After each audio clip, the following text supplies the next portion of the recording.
Hi, my name is Jay.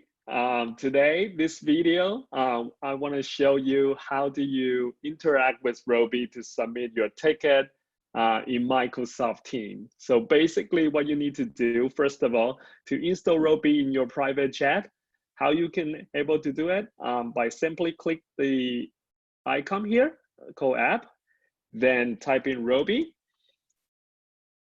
and then open or add Roby into your private chat.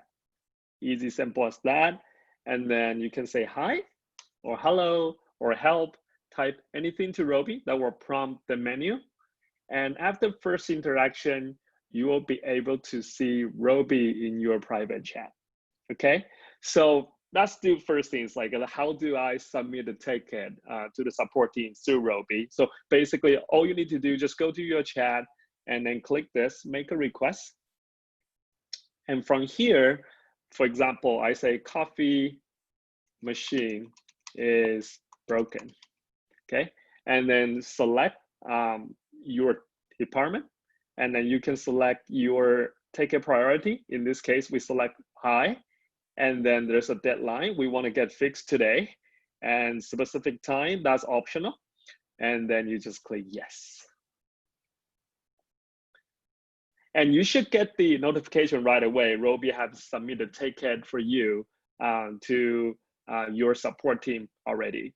Okay, so there's a lot of cases. It's like you submit a lot of ticket, you forgot the status of your ticket. What you can do is you go back to the main menu and then check your status of your request. So in this case, we just click here. And then you will see like all the status showing here. So this is sorted by priority and the deadline.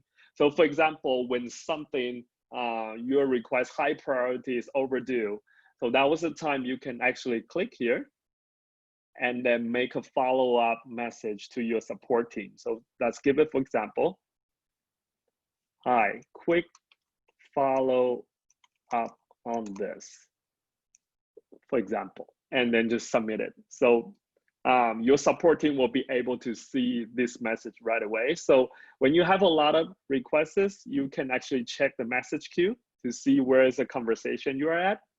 Yeah, so that's the first interaction you do with Roby.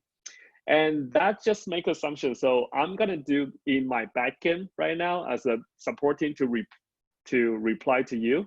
Let's see how your screen will change. Just give me 1 second. So I'm the admin. I saw your follow-up right now. I'm going to reply to you really quickly, say, we are working on it. Sorry to keep you waiting. Okay, and then submit. Right. And let's go back to our screen. So as you can see the message from admin to follow up like your question. So basically what you need to do, any request you submitted to the support team, you just stay on Roby to keep tracking your requests and also follow up, reply it back all through Roby, and then so that you can see like all the history of your conversation in a very easy way. So that's make assumptions, say, okay, the admin have to close your ticket, see what happened. In this case, we close the ticket. And you should be able to see it. See, so here you will get the notification to show you that your ticket is already closed. So essentially, this is what Roby can do for you to help you to manage your request, checking your requests, and then communicate with your support team and all that. So this is a very simple and easy way to making a request and then helping the support team be organized, more responsive, and everything in the Microsoft team. So thanks, everybody. If you have any question, feel free to contact me or contact your support team. We are happy to help you. Thank you very much.